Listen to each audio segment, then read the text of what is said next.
जय हिंद दोस्तों, एक बार फिर से आप सभी का स्वागत है आपके अपने चैनल खाकी टाक में। मैं हूं आपका दोस्त, आपका भाई अनुज सिंह, लेकर आया हूं आपके लिए एक और वीडियो। पिछले दिनों मैंने एक वीडियो बनाई थी टाइम मैनेजमेंट पर लेकर। तो जो मेरे एक भाई हैं उन्होंने मुझे कमेंट किया कि सर मुझे इन टाइम मैनेजमेंट, जो मेरा एग्ज़ाम चल रहा है, जो इस समय एग्ज़ाम्स हो रहे हैं यूपी पुलिस भर्ती के और जो आरपीएफ के, तो इस पर टाइम मैनेजमेंट पर आप एक वीडियो बना दीजिए। तो मैंने जैसा कि आपसे वादा किया था, जब मैंने ये चैनल बनाया था, मैंने कहा था अगर कोई भी मुझे एक सिंगल कमेंट करेगा और बताएगा कि सर आप इस टॉपिक पर वीडियो बना दीजिए, तो मैं 100% उस टॉपिक पर वीडियो बनाऊंगा, जैसा कि मैंने वादा किया था। किसी भी भर्ती में सेलेक्ट होने के लिए सबसे ज़्यादा इम्पॉर्टेंट है टाइम मैनेजमेंट और एक हमारा सेट रूटीन। इस धरती पर जितने भी प्राणी मौजूद हैं उन सभी के पास केवल और केवल 24 घंटे होते हैं। 24 घंटे से ज़्यादा किसी के पास नहीं होते हैं। तो इन्हीं 24 घंटों का मैनेजमेंट करके, इन्हीं 24 घंटों का उपयोग करके इंसान IAS, IPS, IFS, doctor, engineer और यहाँ तक बड़े बड़े पॉलिटिशियन और वैज्ञानिक तक बन जाते हैं। और लेकिन कुछ लोग ऐसे भी होते हैं जो अपनी कहानी सुनाते हैं और बताते हैं, जब वो लाइफ में फेल हो जाते हैं तब बताते हैं कि मेरे पास टाइम नहीं था, वरना मैं बहुत ज़्यादा तीर मार देता या बहुत आगे निकल जाता या मैं ये कर देता वो कर देता, बस मेरे पास टाइम की कमी थी। टाइम सबके पास बराबर होता है, कोई ऐसा नहीं जिसके पास टाइम अधिक है और कोई ऐसा नहीं जिसके पास टाइम कम है। बस किसी के पास जिम्मेदारियां होती हैं, तो हो सकता है कि उन जिम्मेदारियों की वजह से थोड़ा कम समय मिल पाता हो। लेकिन अगर आप चाहते हैं किसी भी परीक्षा में सफल होने के लिए, तो आपके पास सिर्फ वही 24 घंटे हैं और इन 24 घंटों का इस्तेमाल आपको कैसे करना है आज मैं इसी वीडियो पर बताऊंगा। और मेरा क्या अनुभव रहा इन 12 साल 13 सालों में नौकरी का, मेरा क्या अनुभव रहा, मैंने क्या रूटीन फॉलो किया था जब मैं भर्ती के समय, जब मैं भर्ती देख रहा था, मेरा क्या रूटीन था, मैं कैसे फॉलो करता था, इन सब बातों पर आज हम चर्चा करेंगे। लेकिन उससे पहले मैं आपसे एक रिक्वेस्ट करना चाहता हूं कि अभी तक अगर आपने मेरे चैनल को सब्सक्राइब नहीं किया तो प्लीज़ सब्सक्राइब करके बेल आइकन दबा लीजिए, जिससे आने वाली मेरी हर एक लेटेस्ट वीडियो का नोटिफिकेशन आप तक पहुंचता रहे और आप कहीं ना कहीं इन वीडियो से प्रेरित होकर आगे की ओर बढ़ते रहें। तो मेरे प्यारे दोस्तों, किसी भी परीक्षा में सफल होने के लिए हमारे जो बड़े बुजुर्ग हैं वो भी इस बात को कहा करते थे कि एक स्वस्थ शरीर में ही एक स्वस्थ मस्तिष्क का निवास होता है। जब तक आपका माइंड स्वस्थ नहीं रहेगा, कंसंट्रेट नहीं रहेगा, शार्प नहीं रहेगा, आप किसी भी एग्ज़ाम को क्रैक नहीं कर सकते हैं। इसके साथ साथ कठोर परिश्रम, दृढ़ निश्चय और आत्मविश्वास, ये तीन चीज़ें जिसके अंदर आ जाती हैं, वो किसी भी बड़े से बड़ी बाधा को पार कर सकता है, बड़े से बड़े एग्जाम को क्रैक कर सकता है। अगर आपके अंदर आत्मविश्वास है, दृढ़ निश्चय है और आप पूरी तरीके से प्रिपेयर हैं इसके लिए, तो आपके अंदर आत्मविश्वास की कमी नहीं है और आपने दृढ़ निश्चय भी कर लिया है कि हमको इस वर्दी को पाना है तो सिर्फ पाना है। अब रही बात आपके टाइम मैनेजमेंट की, कि कठोर परिश्रम आप कैसे करेंगे, इसके लिए मैं आपको एक चार्ट से समझाना चाहता हूं। तो मैं एक चार्ट बनाता हूं कि कैसे आपका जो 24 घंटे उसको मैनेज करना है। और इन्हीं 24 घंटों में आपको फिजिकल की भी तैयारी करनी है, आपके एग्ज़ाम की भी तैयारी करनी है और अपने परिवार को और अपने शरीर को भी स्वस्थ रखना है। तो मैं अपने अनुभव के आधार पर आपसे कुछ बातें शेयर करना चाह रहा हूँ। तो यहाँ मैंने आपके लिए एक चार्ट बना दिया है। इस चार्ट के अकॉर्डिंग, क्योंकि यही चार्ट, यही रूटीन था जो मैं फॉलो करता था, और ख़ासकर ये चार्ट उनके लिए है जो फोर्स की तैयारी करते हैं, जैसे कि हमारे स्टेट की जो पुलिस हो गई या सेंट्रल की हो गई, आरपीएफ, सीआरपीएफ, सीआईएसएफ, जो भी है। तो अब क्योंकि वो समय अब चला गया हमारे पास कि केवल और केवल फिजिकल लंबे चौड़े जो लोग होते थे उनको फोर्स में भर्ती कर लिया जाता था, अब वो समय बिल्कुल नहीं रह गया।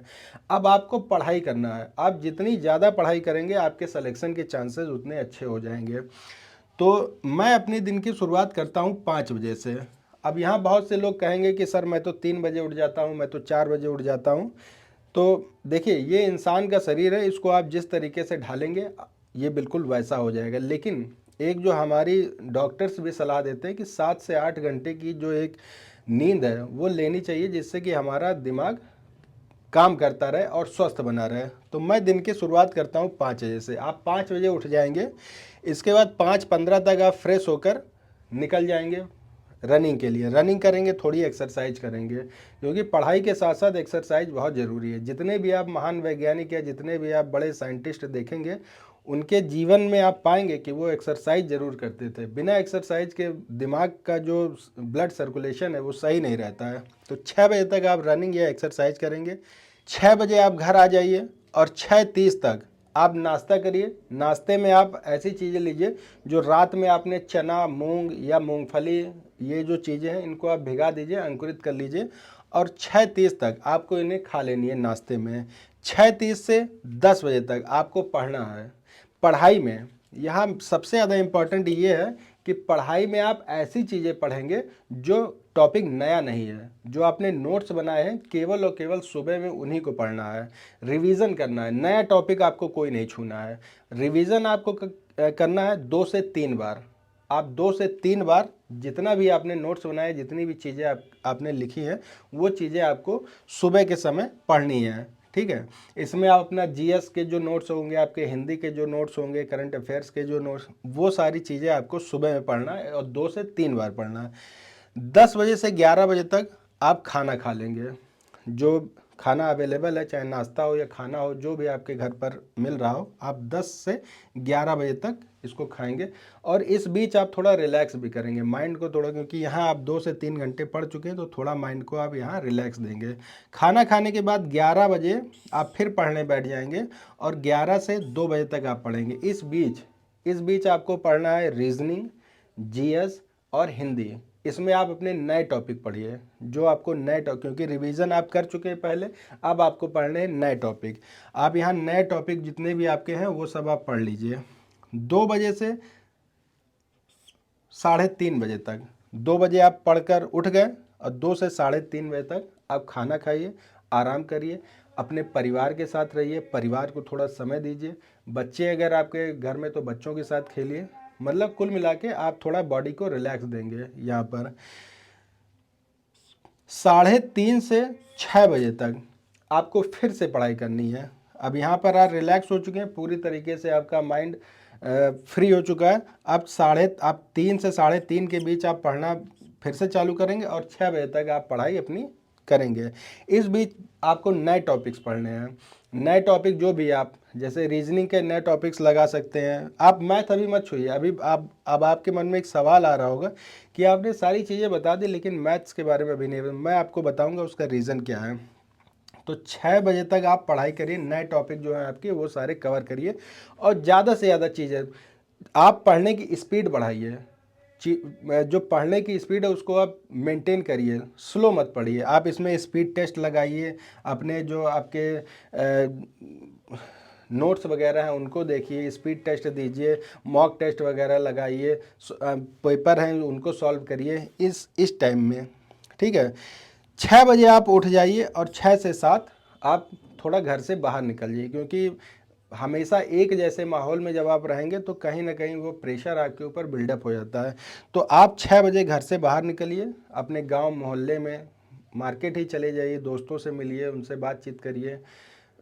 1 घंटा है केवल आपके पास। इस 1 घंटे में आप अपने दिमाग को रिलैक्स करिए। 7 बजे जब आप वापस आएंगे घर से, तो 7 बजे से आप फिर पढ़ना चालू करेंगे और इस समय केवल और केवल आपको मैथ्स लगाने हैं। आपको कुछ नहीं पढ़ना है, मैथ्स लगाएंगे। क्योंकि जब आप पूरे दिन इतना पढ़ चुके हैं, इतना थक चुके हैं, तो कहीं ना कहीं आपको नींद आने लगेगी। तो उस नींद से बचने के लिए आप मैथ्स लगाइए। जितनी देर तक हो सके उतनी देर तक लगाइए और जितना ज़्यादा हो सके उतना ज़्यादा लगाइए। और रात को खाना आप बिल्कुल अवॉइड कर दीजिए। खाना बहुत कम खाइए, बहुत ही लाइट खाना लीजिए। अगर हो सके पॉसिबल हो तो आप दूध लीजिए, 1 गिलास दूध जरूर ले लीजिए, जिससे आपकी इम्यूनिटी बरकरार रहेगी और कहीं ना कहीं वो आपको स्टेमिना देती रहेगी। तो आप इस टाइम में मैथ लगाइए और कोशिश करिए 11 बजे तक आप सो जाइए, क्योंकि जब इतने थके रहेंगे आप तो ऑटोमेटिक आपको 11 बजे तक नींद आ जाएगी। तो अगर आप इस रूटीन को फॉलो कर लेते हैं, आपके एग्ज़ाम तक आप इसका स्क्रीनशॉट लेकर रख सकते हैं और जब तक आपका एग्ज़ाम हो रहा है तब तक आप इस रूटीन को फॉलो करिए। अब यहाँ बहुत से लोगों का डाउट होगा कि सर एग्ज़ाम तो हमारा पहले है, तो हम सीधे रनिंग पे क्यों निकल जा रहे हैं। मैं आपको एक अपने पर्सनल अनुभव से बता रहा हूँ। 2019 का जब सिलेक्शन हुआ था कांस्टेबल बैच का, तो उसमें ये हुआ था कि जैसे ही एग्ज़ाम हो गया तो एग्ज़ाम के शायद 1 सप्ताह या 2 सप्ताह बाद उन्होंने रिज़ल्ट निकाल दिया था। रिज़ल्ट आने के बाद जैसे ही रिज़ल्ट आया 4 से 5 दिनों में वो फिजिकल के लिए बुलाने लगे। 80% बच्चे जो थे, 80%, आप उठा के देख लीजिए रिजल्ट, अगर आपको यकीन ना हो तो आप देख लीजिए 80% बच्चे फिजिकल में फेल हो गए थे, क्योंकि अचानक से उन्होंने तैयारी की तो किसी के घुटने में मोच आ गई, किसी के मसल्स में खिंचाव आ गया, किसी का कुछ हो गया, तो वो रनिंग अपनी कर ही नहीं पाए।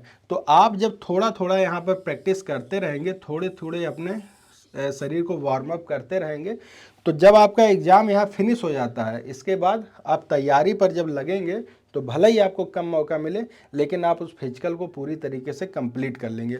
आप इस रूटीन को फॉलो करिए एग्ज़ाम तक और देखिए, अगर आपका सिलेक्शन ना हो तो आप मुझे कमेंट करके बता दीजिएगा।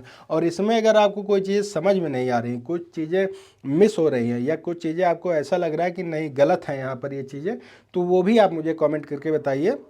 मैं इसका भी आपको सॉल्यूशन बताऊंगा कि इसकी जगह पे आपको क्या करना है। और अगर वीडियो आपको पसंद आई हो तो प्लीज़ मेरे चैनल को सब्सक्राइब और वीडियो को लाइक कर दीजिए। तो मिलते हैं एक और नए टॉपिक के साथ, तब तक आप सभी को जय हिंद, जय भारत।